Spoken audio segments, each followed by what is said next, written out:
Viewers welcome back in program. अब ਅਸੀਂ ਆਪਣੇ ਦਰਸ਼ਕਾਂ ਨੂੰ ਦੱਸ ਦੇਣਾ ਚਾਹੁੰਦੇ ਹਾਂ ਜੋ ਸਾਡੇ ਪ੍ਰੋਗਰਾਮ ਦਾ ਸਮਾਂ ਹੈ ਉਹ 1.5 ਘੰਟਾ ਕਰ ਦਿੱਤਾ ਗਿਆ ਹੈ।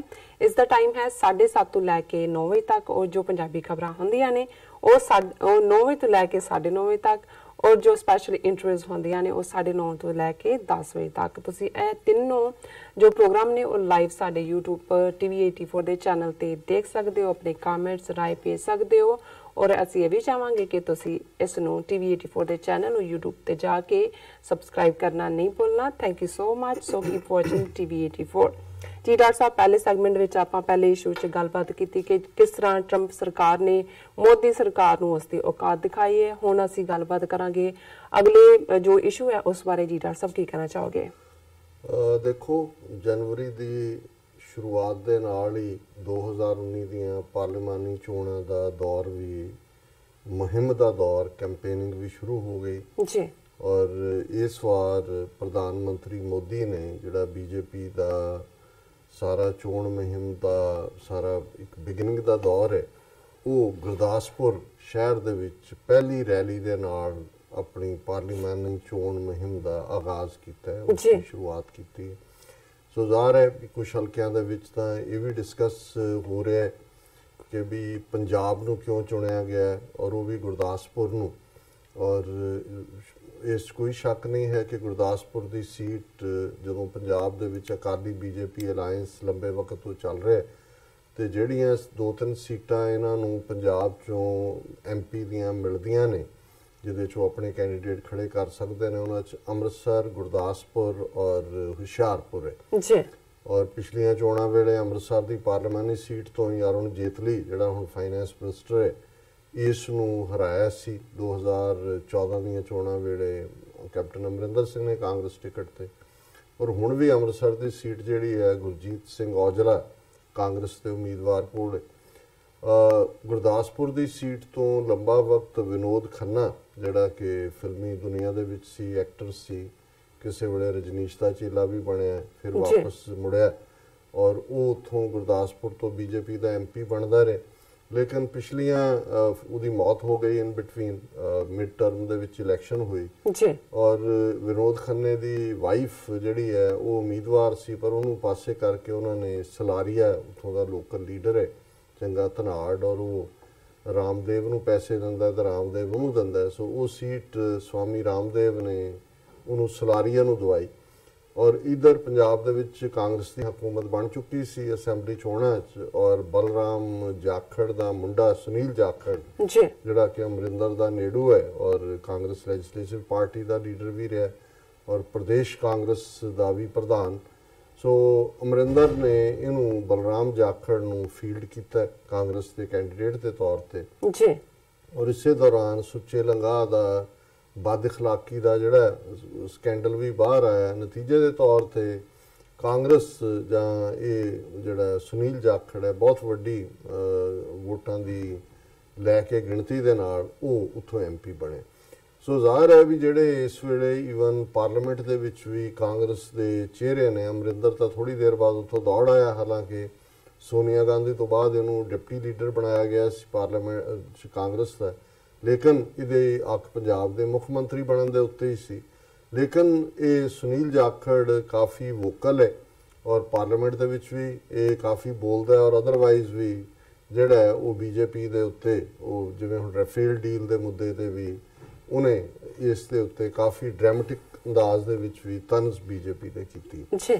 सो मैं समझदा भी एक तो ज़ाहिर है कि ये भी यतन होएगा कि इस सीट नूं भी लिया जाए और यही कारण है कि विनोद खन्ने की वाइफ नूं जिहड़ा प्रोमिनेंटली सीटां दे उत्ते बिठाया गया सी और ईवन जिहड़ी गैदरिंग सी उस दियां अगलियां सीटां सारियां बीबियां दे लई रिजर्व कीतियां होईयां सी। तो एक पोलिटिकल इंडिकेशन है पर साडा कौन किनूं ये टिकट दिंदे ने कि नहीं दिंदे, जितदा है कि हारदा है, इहदे नालों भी इंपॉर्टेंट ये है कि इस चोण मुहिम का आगाज़ करन वेले मोदी ने जो कहा उस दे विच किन्ना क सच है और ये जुमलेबाज मोदी जे असी इहदा 2014 का कैंपेन मोदी अमित शाह का देखिए जिसनूं अंबानिया ने फाइनैंस किया और ज़ाहिर है कि भी किवें फिर मालो माल किया अंबानिया नूं ਤੇ ਫਿਰ ਇਹ ਦੇਖਣਾ ਪਏਗਾ ਵੀ 2014 ਤੋਂ ਪਹਿਲਾਂ ਕੀ ਸਿਨੈਰੀਓ ਸੀ ਪੋਲੀਟੀਕਲੀ, ਕਿਉਂਕਿ ਸਾਨੂੰ ਬਹੁਤ ਸਾਰੇ ਸਾਡੇ ਦਰਸ਼ਕਾਂ ਵੱਲੋਂ ਇਹ ਸਵਾਲ ਪੁੱਛਿਆ ਜਾਂਦਾ ਹੈ ਲਿਖਤੀ ਵੀ ਔਰ ਗੱਲਬਾਤ 'ਚ ਵੀ ਕਿ ਜੀ ਤੁਸੀਂ 2019 ਦੀਆਂ ਚੋਣ ਨਤੀਜੇ ਕੀ ਦੇਖਦੇ ਹੋ, ਚੋਣ ਨਤੀਜਿਆਂ ਤੋਂ ਬਾਅਦ ਕੀ ਹੋਏਗਾ, ਬੀਜੇਪੀ ਪਾਵਰ ਰਿਟੇਨ ਕਰੇਗੀ ਕਿ ਨਹੀਂ ਕਰੇਗੀ, ਕੀ ਅੱਗੇ ਹੋਇਆ ਕੀ ਪਿੱਛੇ ਹੋਇਆ। ਸੋ ਸਿੱਖ ਨੁਕਤਾ ਨਿਗਾਹ ਤੋਂ ਜਾਂ ਅਕਲੀਅਤਾਂ ਦੇ, ਮੁਸਲਮਾਨਾਂ, ਈਸਾਈਆਂ, ਦਲਿਤਾਂ ਦੇ ਨੁਕਤਾ ਨਿਗਾਹ ਤੋਂ ਤਾਂ ਅਸੀਂ ਹਮੇਸ਼ਾ ਹੀ ਇਸ ਗੱਲ ਨੂੰ ਬੜਾ ਕਲੀਅਰਲੀ ਕਹਿੰਦੇ ਹਾਂ ਕਿ ਵੀ ਕੁਝ ਵੀ ਨਹੀਂ ਬਦਲਿਆ ਹੈ ਔਰ ਕੁਝ ਵੀ ਨਹੀਂ ਬਦਲੇਗਾ। ਹਾਂ, ਇਹ ਲੈਸਨ ਜਿਹੜਾ ਜੂਨ 84 ਨਵੰਬਰ 84 ਦੀ ਸਿੱਖ ਨਸਲਕੁਸ਼ੀ ਤੋਂ ਬਾਅਦ ਪੋਲੀਟੀਕਲ ਪਾਰਟੀਆਂ ਨੇ ਲਿਆ ਕਿ ਵੀ ਜਿਹੜੀ ਪਾਰਟੀ ਅਕਲੀਅਤ ਨੂੰ, ਘੱਟ ਗਿਣਤੀ ਨੂੰ ਜਿੰਨੀ ਜ਼ਿਆਦਾ ਕੁੱਟ ਚਾੜਦੀ ਹੈ ਉਨੀ ਜ਼ਿਆਦਾ ਮੈਜੋਰਟੀ ਵੋਟ ਉਹਨੂੰ ਮਿਲਦੀ ਹੈ। ਜਿਵੇਂ ਰਾਜੀਵ ਗਾਂਧੀ ਜਿਹਨੇ ਨਵੰਬਰ 84 ਦੀ ਸਿੱਖ ਨਸਲਕੁਸ਼ੀ ਪਲਾਨ ਕੀਤੀ, ਉਹ 3/4 ਬਹੁਮਤ ਪਾਰਲੀਮਾਨੀ ਸੀਟਾਂ ਦਾ ਲੈ ਕੇ 84 ਐਂਡ ਦੇ ਵਿੱਚ ਪ੍ਰਧਾਨ ਮੰਤਰੀ ਦੀ ਕੁਰਸੀ ਤੇ ਪਹੁੰਚੇ। ਔਰ ਇਸੇ ਤਰ੍ਹਾਂ ਹੀ ਨਰਿੰਦਰ ਮੋਦੀ ਜੀ ਨੇ ਹਜ਼ਾਰਾਂ ਮੁਸਲਮਾਨ ਗੁਜਰਾਤ ਦੇ ਵਿੱਚ ਮਾਰੇ ਔਰ ਹਿੰਦੂਆਂ ਨੇ ਉਸ ਨੂੰ ਹਿਰਦੇ ਸਮਰਾਟ, ਕਿ ਦਿਲਾਂ ਦਾ ਬਾਦਸ਼ਾਹ, ਹਿੰਦੂ ਹਿਰਦੇ ਸਮਰਾਟ ਜੀ, ਇਹ ਉਹਨੂੰ ਟਾਈਟਲ ਦਿੱਤਾ। ਜ਼ਾਹਰ ਹੈ ਉਹੀ ਉਹਦੀ ਕੁਆਲੀਫਿਕੇਸ਼ਨ ਬਣੀ ਔਰ ਉਹ 2014 ਚ ਪਾਰਲੀਮੈਂਟ ਦੇ ਵਿੱਚ ਪਹੁੰਚ ਕੇ ਪ੍ਰਧਾਨ ਮੰਤਰੀ ਦੀ ਕੁਰਸੀ ਤੇ ਬੈਠ ਗਏ। ਸੋ ਇਹ ਗੱਲ ਤਾਂ ਬੜੀ ਕਲੀਅਰ ਹੈ ਔਰ ਸ਼ਾਇਦ ਇਸ ਸਭ ਚੋਂ ਹੀ ਕਾਂਗਰਸ ਨੇ ਸਿੱਖਾਂ ਨਾਲ ਤਾਂ ਪਹਿਲਾਂ ਕੀਤਾ ਹੀ ਸੀ, ਪਰ ਥੋੜਾ ਬਹੁਤ ਕਿਉਂਕਿ ਮੁਸਲਮਾਨ ਵੋਟ ਬੈਂਕ ਵੱਡਾ ਹੈ, 200 ਮਿਲੀਅਨ ਦੇ ਨੇੜੇ ਮੁਸਲਮਾਨ ਨੇ, ਕਾਂਗਰਸ ਥੋੜੀ ਬਹੁਤ ਜਿਹੜੀ ਹੈ ਉਹ ਝੁਕਾਅ ਰੱਖਦੀ ਸੀ ਐਟਲੀਸਟ ਬਾਹਰੀ ਤੌਰ ਦੇ ਉੱਤੇ।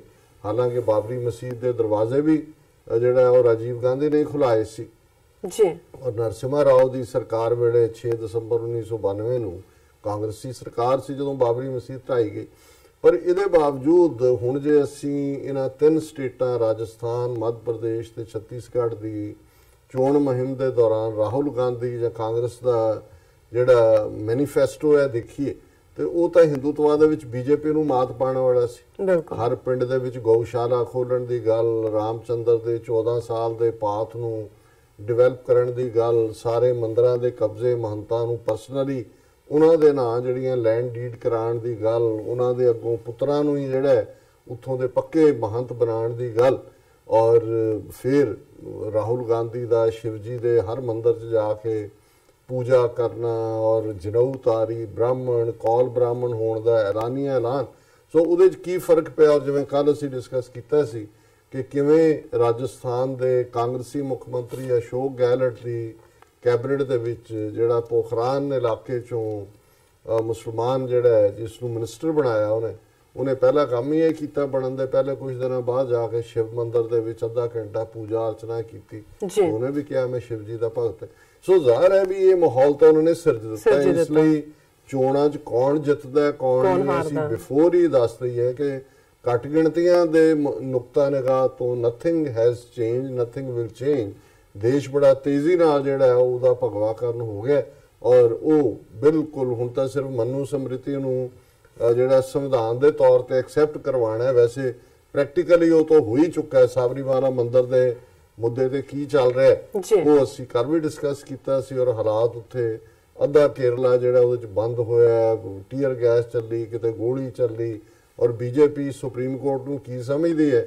ਉਹ ਜ਼ਾਹਰ ਹੈ ਵੀ ਸੁਪਰੀਮ ਕੋਰਟ ਨੇ ਕਿਹਾ ਵੀ ਬੀਬੀਆਂ ਨੂੰ ਜਾਣ ਦਿਓ, ਇਹ ਡਿਸਕ੍ਰਿਮੀਨੇਸ਼ਨ ਹੈ, ਜੇ ਅਲਾਉ ਨਹੀਂ ਕਰਦੇ ਤਾਂ ਬੀਜੇਪੀ ਕਹਿ ਰਹੀ ਹੈ ਜੀ ਨਹੀਂ ਇਹ ਸਾਡਾ ਹਿੰਦੂ ਮਾਨਤਾਵਾਂ ਦੇ ਉੱਤੇ ਛੋਟ ਹੈ। ਸੋ ਜ਼ਾਹਰ ਹੈ ਕਿ 2014 ਦੀਆਂ ਚੋਣਾਂ ਤੋਂ ਪਹਿਲਾਂ ਜਿਹੜਾ ਜੋ ਕੁਛ ਇਹਨਾਂ ਨੇ ਕਿਹਾ, ਜਿਹੜੇ ਇਹਨਾਂ ਦੇ ਭਾਵੇਂ ਚੋਣ ਵਾਅਦੇ ਸੀ, ਪਰ ਜਦੋਂ ਵਾਅਦੇ ਵਫਾ ਨਹੀਂ ਹੋਏ ਔਰ ਯਾਦ ਦਹਾਨੀ ਕਰਵਾਈ ਜਾਂਦੀ ਸੀ ਸਾਰਿਆਂ ਵੱਲੋਂ, ਤੇ ਉਦੋਂ ਫਿਰ ਅਮਿਤ ਸ਼ਾਹ ਨੇ ਕਿਹਾ ਵੀ ਇਹ ਕੋਈ ਵਾਅਦੇ ਹਕੀਕਤ ਬਦਲਣ ਲਈ ਨਹੀਂ ਸੀ, ਇਹ ਤਾਂ ਜੁਮਲੇਬਾਜ਼ੀ ਸੀ। ਔਰ ਇਹ ਜਿਹੜੇ ਵਾਅਦੇ ਸੀ ਉਹਨਾਂ ਦੇ ਵਿੱਚ ਵਿਚਾਰੇ ਭਾਰਤ ਦੇ 1 ਬਿਲੀਅਨ 300 ਮਿਲੀਅਨ ਜਿਹੜੇ ਵੋਟਰ ਜਿਨ੍ਹਾਂ ਚੋਂ ਨਿਕਲੇ ਉਹ ਤਾਂ ਡੀਕਦੇ ਰਹੇ ਵੀ ਸਾਡੇ ਅਕਾਊਂਟ ਦੇ ਵਿੱਚ 15-15 ਲੱਖ ਰੁਪਈਆ ਕਦੋਂ ਆਏਗਾ, ਜਿਹੜਾ ਕਿ ਸਵਿਸ ਬੈਂਕਾਂ ਚੋਂ ਕੱਢ ਕੇ ਮੋਦੀ ਨੇ ਲਿਆਣਾ ਸੀ ਕਿ ਜੀ ਫਿਕਰ ਮਤ करो, आपके अकाउंट में 15-15 लाख की रकम आएगी, आपकी गरीबी सब दूर हो जाएगी। बेचारे दे बैंका चों कढ लेना ਉਹ ਤਾਂ ਜਿਹੜੇ ਉੱਥੇ ਪੈਸੇ ਸੀ ਲੋਕਾਂ ਦੀ ਟੈਕਸਪੇਅਰ ਮਨੀ ਉਹ ਕੋਈ ਵਿਜੇ ਮਲਾਇਆ, ਕੋਈ ਲਲਿਤ ਮੋਦੀ, ਕੋਈ ਨੀਰਵ ਮੋਦੀ ਲੈ ਕੇ ਐਸੇ ਉਹਨਾਂ ਦੀ ਮਰਜ਼ੀ ਦੇ ਨਾਲ ਦੌੜੇ ਐਨ ਬਾਹਰ ਆ ਕੇ ਐਸ਼ ਕਰ ਰਹੇ ਨੇ।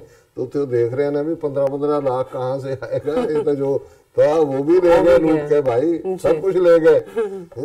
फिर ਅਸੀਂ ਦੇਖਦੇ ਹਾਂ ਕਿ ਇਹ ਨਹੀਂ ਹੈ ਵੀ ਮੋਦੀ ਯਾਰ ਪਾਲ ਆਦਮੀ ਹੈ, ਉਹਨੇ ਜੇ ਅੰਬਾਨੀ ਜਾਂ ਦੂਜਿਆਂ ਨੇ ਕੀਤਾ ਉਹਨਾਂ ਨੇ ਕਿਹਾ ਵੀ ਇਹ ਕੀ ਟੈਲੀਕਾਮ ਤੇ ਫਲਾਣੇ ਤੇ ਢਿਮਕੇ ਦੇ ਉੱਤੇ ਮਨਮੋਹਨ ਸਿੰਘ ਦੀ ਵੇਲੇ ਮੰਤਰੀਆਂ ਨੇ ਕਿ ਉਹਨੇ ਕਿਹਾ ਵੀ ਇੰਨੇ 1000 ਕਰੋੜ ਅਰਬ ਖਵਾਓ ਯਾਰ ਨੂੰ ਅੰਬਾਨੀ ਨੂੰ, ਜਾਂ ਰੈਫੇਲ ਡੀਲ ਜਿਹੜੀ ਸਿੱਧੀ ਕੀਤੀ ਜਿਨ੍ਹਾਂ ਨੇ ਕਦੇ ਜਹਾਜ਼ ਕੀ ਉਹ ਕਾਗਜ਼ ਵਾਲੀ ਵੀ ਜਹਾਜ਼ ਬਣਾ ਕੇ ਨਹੀਂ ਸੀ ਉਡਾਇਆ ਹੋਇਆ ਅੰਬਾਨੀ, ਉਹਦੀ ਫਰਮ ਨੂੰ ਉਹ ਕੰਟਰੈਕਟ ਜਿਹੜੀ ਆਲਰੇਡੀ ਉਹਨਾਂ ਦੀ ਐਸਟੈਬਲਿਸ਼ਡ ਸੀ ਸਰਕਾਰੀ ਉਹ ਪਿੱਛੇ और डायरेक्ट डील, क्योंकि बाणिया का तरीका होता है, वो कहते ये बीच से निकालो इसको, बिचौले को भी क्यों देना, आओ सब सामने बात करते। सो जाहिर है भी ਜਿਹੜੀ ਮੋਦੀ ਸਰਕਾਰ ਬਣਨ ਤੋਂ ਪਹਿਲਾਂ ਮਨਮੋਹਨ ਸਿੰਘ ਸਰਕਾਰ ਨੂੰ ਡਿਸਕ੍ਰੈਡਿਟ ਕਰਨ ਦੇ ਲਈ ਜਿਵੇਂ ਉਹਨਾਂ ਨੇ ਰਾਮਦੇਵ ਨੂੰ ਲਿਆ ਕੇ ਬਿਠਾਇਆ ਉੱਥੇ ਪਹਿਲਾਂ ਵਰਤ ਜੰਤਰ ਤੰਤਰ ਤੇ, ਫਿਰ ਅੰਨਾ ਹਜ਼ਾਰੇ ਆ ਗਿਆ, ਫਿਰ ਉਹ ਪੂਰਾ 24/7 ਮੀਡੀਆ ਉੱਥੇ ਜਿਹੜਾ ਅੰਨਾ ਹਜ਼ਾਰੇ ਦੇ ਵਰਤ ਨੂੰ ਕਵਰ ਕਰ ਰਿਹਾ ਸੀ ਕਿ ਜੀ ਕਰਪਸ਼ਨ ਇਹ ਉਹ। ਸੋ 2014 ਦੀਆਂ ਚੋਣਾਂ ਤੋਂ ਪਹਿਲਾਂ ਤੱਕ ਉਹਨਾਂ ਨੇ ਇਹ ਮੈਸੇਜ ਦੇ ਦਿੱਤਾ ਕਿ ਮਨਮੋਹਨ ਸਿੰਘ ਸਰਕਾਰ ਦੁਨੀਆ ਦੀ ਸਭ ਤੋਂ ਭ੍ਰਸ਼ਟ ਸਰਕਾਰ ਹੈ ਜੀ, ਇਹ ਜਾਣੀ ਬੜੀ ਜ਼ਰੂਰੀ ਹੈ। ਸੋ ਜ਼ਾਹਿਰ ਹੈ ਕਿ ਹੁਣ ਮੋਦੀ ਦਾ ਆਪਣੀ ਰਫੇਲ ਡੀਲ ਔਰ ਦੂਸਰੇ ਕਿੰਨੇ ਅੰਡਰਹੈਂਡ ਹੋਰ ਜਦੋਂ ਕੋਈ ਦੂਸਰੇ ਆਣਗੇ ਫਿਰ ਹੋਰ ਵੀ ਕੋਈ ਸਾਹਮਣੇ ਆਏਗਾ। ਔਰ ਫਿਰ ਜਿਹੜੇ ਕਿਸਾਨ ਸਵਾਮੀਨਾਥਨ ਰਿਪੋਰਟ, ਹੁਣ ਸਵਾਮੀਨਾਥਨ ਰਿਪੋਰਟ ਤੁਸੀਂ ਪੜ੍ਹਦੇ ਹੋ ਤੇ ਕਿਸਾਨ ਕੋਈ ਆਤਮਘਾਤ ਕਰ ਹੀ ਨਹੀਂ ਸਕਦਾ, ਕੋਈ ਭੁੱਖਾ ਮਾਰ ਹੀ ਨਹੀਂ ਸਕਦਾ। ਔਰ ਗੁਰਦਾਸਪੁਰ ਖਲੋ ਕੇ ਇਹ ਕਹਿ ਰਿਹਾ ਕਿ ਜੀ ਦੇਖੋ ਅਸੀਂ ਸਵਾਮੀਨਾਥਨ ਰਿਪੋਰਟ ਜਿਹੜੀ ਹੈ ਉਹ ਲਾਗੂ ਕਰ ਦਿੱਤੀ।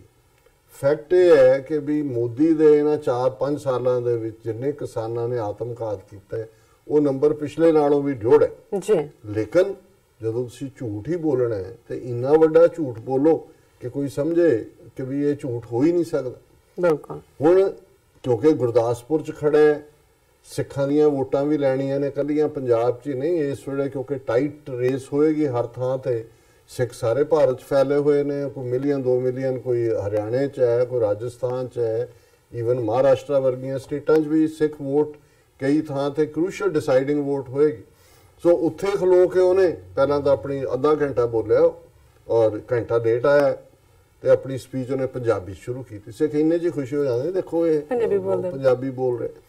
ਫਿਰ ਉਹਨੇ ਜਿਹੜਾ ਕਿਹਾ ਦੇਖੋ ਨਵੰਬਰ 84 ਕਾਂਗਰਸ ਇੱਕ ਟੱਬਰ ਨੇ ਕਿਵੇਂ ਸੱਜਣ ਬਣਾ ਕੇ ਫਾਈਲਾਂ ਗੁਪਤ ਕਰਤੀਆਂ, ਮੈਂ ਸਿੱਟ ਬਣਾਈ ਸਪੈਸ਼ਲ ਇਨਵੈਸਟੀਗੇਟਿਵ ਟੀਮ ਔਰ ਤੁਸੀਂ ਦੇਖੋ ਉਸ ਤੋਂ ਬਾਅਦ ਅੱਜ ਸੱਜਣ ਜੇਲ੍ਹ में। ਸੋ ਉਹਨੇ ਨਾਲ ਫਿਰ ਸੁਖਬੀਰ ਬਾਦਲ ਦੂਜਿਆਂ ਨੇ ਵੀ ਡਰਾਮਾ ਕੀਤਾ, ਬੀਬੀ ਜਗਦੀਸ਼ ਕੌਰ, ਨਿਰਪ੍ਰੀਤ ਕੌਰ, ਉਹ ਸਾਰਿਆਂ ਨੂੰ ਲਿਆ ਕੇ ਵੀ ਮਿਲਾਇਆ ਕਿ ਉਹ ਆਪਣੀਆਂ ਦੁੱਖ ਭਰੀਆਂ ਕਹਾਣੀਆਂ ਸੁਣਾ ਰਹੇ ਨੇ ਕਿ ਵੀ ਉਹਨਾਂ ਨਾਲ ਕੀ ਹੋਇਆ।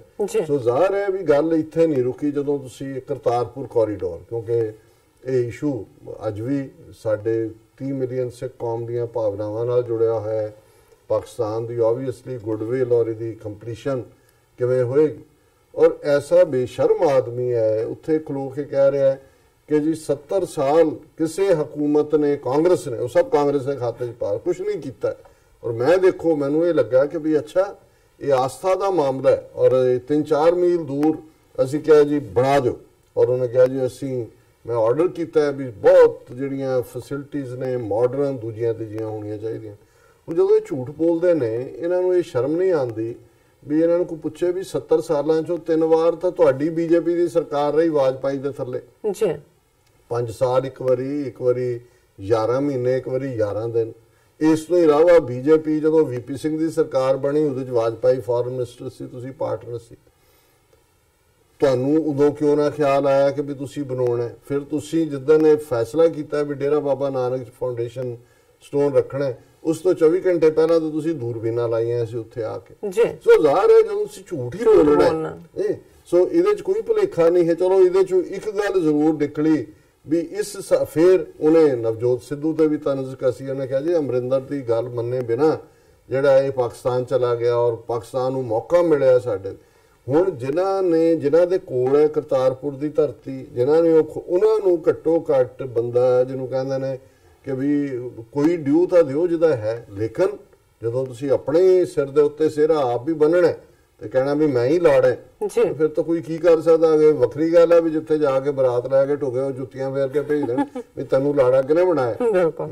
ਸੋ ਇਸ ਦੇ ਉੱਤੇ ਵੀ ਉਹਨੇ ਬਿਲਕੁਲ ਘਟੀਆ ਲੈਵਲ ਦਾ ਪਾਰਟ। ਸੋ ਕੁੱਲ ਮਿਲਾ ਕੇ ਜੇ ਤੁਸੀਂ ਇਹਨਾਂ ਦੀ ਕਾਰਗੁਜ਼ਾਰੀ ਦੇਖੋ ਵੀ ਜੋ ਹਾਲ ਮੀਡੀਆ ਦਾ ਕੀਤਾ, ਇਲੈਕਟ੍ਰੋਨਿਕ ਹੋਏ ਪ੍ਰਿੰਟ ਮੀਡੀਆ, ਪਹਿਲਾਂ ਵੀ ਕਿਉਂਕਿ ਉੱਥੇ ਮੀਡੀਆ ਆਲਮੋਸਟ ਹੁਣ ਸਾਰਾ ਹੀ ਜਿਹੜਾ ਉਹ ਵੱਡੇ ਵੱਡੇ ਕਾਰਖਾਨੇਦਾਰਾਂ ਦੇ ਕੋਲ ਹੈ। ਇਹਨੂੰ ਪ੍ਰਾਈਮ ਮਿਨਿਸਟਰ ਬਣਾਉਣ ਲਈ ਵੀ ਉਸ ਮੀਡੀਆ ਦਾ ਫੁੱਲ ਯੂਜ਼ ਹੋਇਆ ਔਰ ਫਿਰ ਉਹਨੂੰ ਸਾਇਲੈਂਟ ਕਿਵੇਂ ਕੀਤਾ, ਉਹ ਭਾਵੇਂ ਲੰਕੇਸ਼ ਗੌਰੀ ਵਰਗੀ ਪੱਤਰਕਾਰ ਹੋਏ ਜਾਂ ਕੁਲਬੁਰਜੀ ਵਰਗਾ ਜਿਹੜਾ ਇੱਕ ਥਿੰਕਰ ਹੋਏ, ਕਿਵੇਂ ਕਿੰਨਿਆਂ ਨੂੰ ਮਾਰਿਆ, ਕਿੰਨਿਆਂ ਨੂੰ ਚੁੱਪ ਕਰਵਾਇਆ, ਕਿੰਨਿਆਂ ਦੀਆਂ ਐਡਾਂ ਬੰਦ ਕੀਤੀਆਂ। ਤੇ ਪ੍ਰਿੰਟ ਮੀਡੀਆ ਔਰ ਇਲੈਕਟ੍ਰੋਨਿਕ ਮੀਡੀਆ ਉਹ ਨਮੋ ਹੀ ਕਰ ਰਿਹਾ ਨਰਿੰਦਰ ਮੋਦੀ ਨੂੰ ਦਿਨੇ ਰਾਤ, ਔਰ ਉਹ ਜਿਹੜਾ ਉਹਦੇ ਸਾਰਾ ਝੂਠ ਜਿਹੜਾ ਉਸ ਨੂੰ ਸੱਚ ਬਣਾ ਕੇ ਉਹ ਪੇਸ਼ ਕਰ ਰਹੇ ਨੇ। ਸੋ ਇਹਦੇ 'ਚ ਜੇ ਅਸੀਂ ਨੋਟਬੰਦੀ, GST ਇਹ ਸਾਰਾ ਦੇਖੀਏ ਤੇ ਜਿਹੜੀ ਇਹਨਾਂ ਦੀ ਆਪਣੀ ਕਿਸੇ ਸਟੇਜ ਤੇ ਭਾਰਤੀ ਜਨਸੰਘ ਦੀ ਰੀੜ ਦੀ ਹੱਡੀ ਸੀ, ਮੱਧ ਵਰਗ ਜਾਂ ਬਾਣੀਏ ਵਪਾਰੀ ਛੋਟੇ ਲੈਵਲ ਦੇ, ਉਹ ਚੀਕਾਂ ਮਾਰਦੇ ਨੇ ਵੀ ਸਾਡਾ ਕੀ ਹਾਲ ਕੀਤਾ।